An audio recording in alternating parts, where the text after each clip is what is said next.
عن ابن عمر قال قال رسول اللہ صلی اللہ علیہ وسلم اذا رأيتم الذين يسبون اصحابي فقولوا لعنت اللہ علی شرکم۔ حضرت ابن عمر رضی اللہ تعالیٰ عنہ کہتے ہیں کہ رسول پاک صلی اللہ علیہ وسلم نے فرمایا، جب تم ان لوگوں کو دیکھو جو میرے صحابہ کو برا کہتے ہیں تو تم کہو کہ اللہ کی لعنت ہو تمہاری بری حرکت پر۔ ترمذی نے اس کو نقل کیا ہے۔ صحابہ اکرام کو برا کہنے والا لعنت کا مستوجب ہے کہ اس کو لعنت کیا جائے۔ تو صحابہ اکرام سے محبت رکھنا چاہیے، ان کی تعظیم کرنی چاہیے۔ یہ نبی علیہ السلام کے اول شاگرد ہے جنہوں نے دین کو سیکھا اور دین کو سمجھا اور ہم تک جو ہے پہنچایا۔ وعن عبداللہ ابن بریدۃ عن ابیہ قال قال رسول اللہ صلی اللہ علیہ وسلم ما من احد من اصحابی یموت بارض الا بعث قائدا ونورا لهم یوم القیامت۔ حضرت عبداللہ ابن بریدہ رضی اللہ تعالیٰ عنہ اپنے والد سے نقل کرتے ہیں کہ انہوں نے بیان کیا کہ رسول پاک صلی اللہ علیہ وسلم نے فرمایا، میرے صحابہ میں سے جو شخص جس زمین میں مرے گا وہاں اپنی قبر سے قیامت کے دن اس حال میں اٹھایا جائے گا کہ اس زمین کے لوگوں کو جنت کی طرف کھینچ کر لے جانے والا ہوگا اور ان کے لیے نور ہوگا۔ اس روایت کو ترمذی نے نقل کیا ہے اور کہا ہے کہ یہ حدیث غریب ہے، اور ابن مسعود رضی اللہ تعالیٰ عنہ کی روایت کردہ حدیث جس میں صحابہ کا ذکر ہے اور جس کو صاحب مصابیح نے اس باب میں نقل کیا ہے اور پیچھے باب حفظ اللسان میں نقل کی جا چکی ہے۔ بہرکیف تو قبر سے ہر صحابی علاقے کے لیے قائد بن کر اٹھے گا، اس طرف اشارہ ہے۔ سبحان اللہ، جن جن علاقوں میں صحابہ اکرام ہوں گے تو وہ کتنے خوش قسمت لوگ ہیں۔ وعن انس رضی اللہ عنہ قال قال رسول اللہ صلی اللہ علیہ وسلم مثل اصحابی فی امتی کالملح فی الطعام لا يصلح الطعام الا بالملح قال الحسن فقد ذهب ملحنا فكيف نصلح رواہ فی شرح السنہ۔ حضرت انس رضی اللہ تعالیٰ عنہ کہتے ہیں کہ رسول پاک صلی اللہ علیہ وسلم نے فرمایا،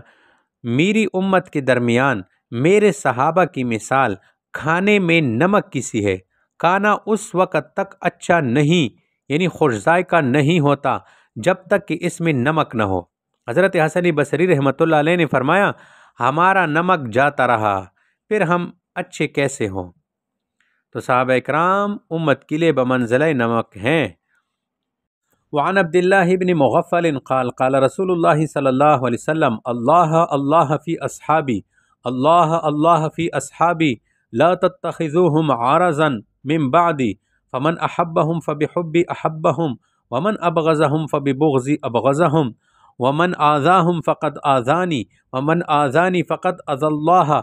ومن اذى الله فیوشک ان یأخذه رواہ الترمذی وقال هذا حدیث غریب۔ حضرت عبداللہ ابن مغفل رضی اللہ تعالیٰ عنہ کہتے ہیں کہ رسول پاک صلی اللہ علیہ وسلم نے فرمایا، اللہ سے ڈرو پھر اللہ سے ڈرو، میرے صحابہ کے حق میں میرے بعد تم ان کو یعنی اللہ سے ڈرو میرے صحابہ کے حق کے بارے میں، پھر فرمائے میرے بعد تم ان کو نشانہ ملامت نہ بنانا، جو شخص ان کو دوست رکھتا ہے تو وہ میری وجہ سے ان کو دوست رکھتا ہے، یعنی صحابہ سے دوستی نبی علیہ السلام فرما رہے میرے سے دوستی کی وجہ سے ہے، اور جو شخص ان سے دشمنی رکھتا ہے تو وہ مجھ سے دشمنی رکھنے کی وجہ سے ان سے دشمنی رکھتا ہے، اصل دشمنی ان کو مجھ سے ہے۔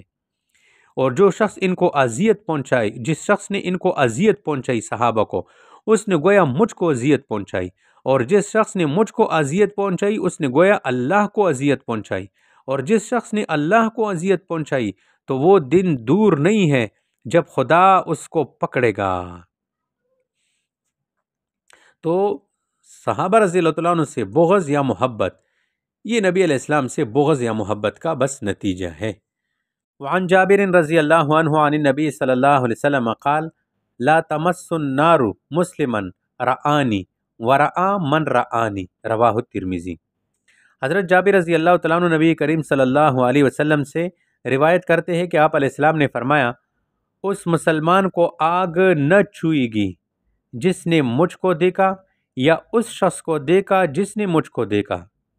تو صحابہ اور تابعین کی فضیلت بیان ہوئی۔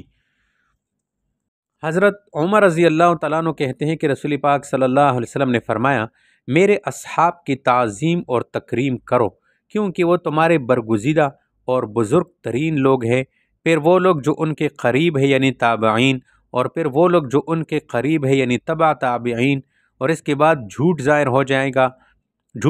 جائے گا یہاں تک کہ ایک شخص قسم کھائے گا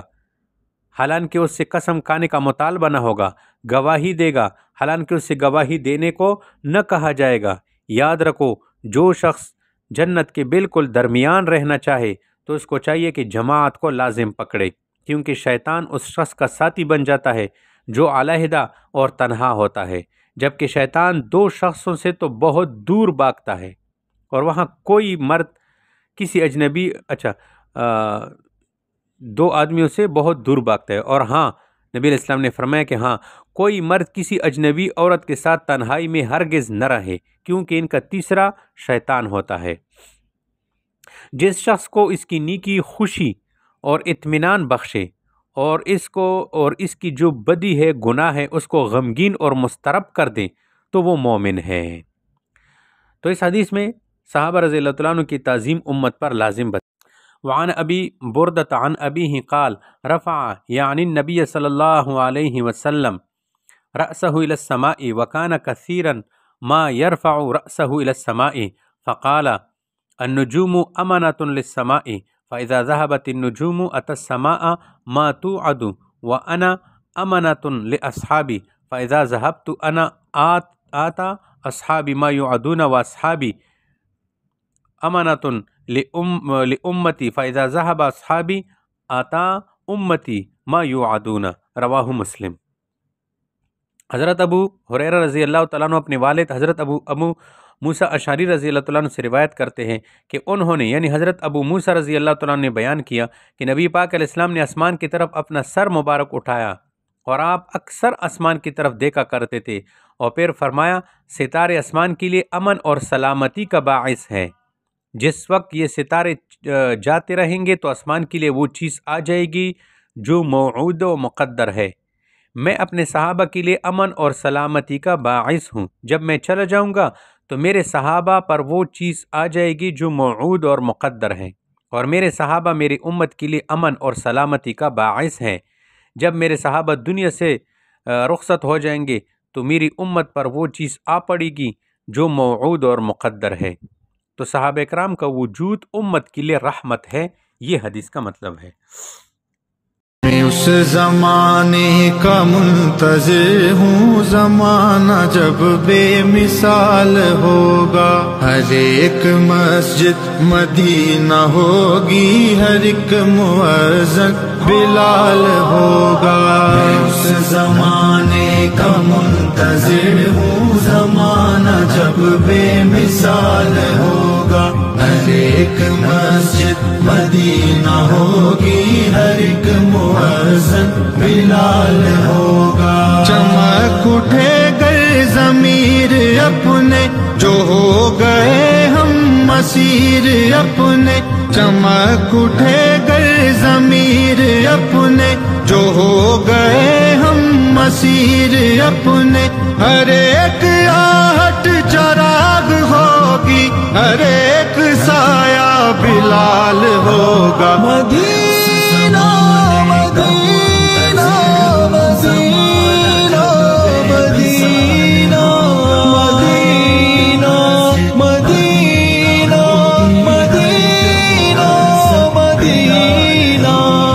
حضور کے آئینے اٹھا کر چلے تو پہچانے جائیں گے ہم، حضور کے آئینے اٹھا کر چلے تو پہچانے جائیں گے ہم، سفارش عشق مصطفیٰ سے ہمارا باطن بحال ہوگا۔ میں اس زمانے کا منتظر ہوں، زمانہ جب بے مثال ہوگا، ہر ایک مسجد مدینہ ہوگی، ہر ایک مؤذن بلال ہوگا۔ قرون اولیٰ سے رابطہ کر لیا جو اپنی ترقیوں نے، قرون اولیٰ سے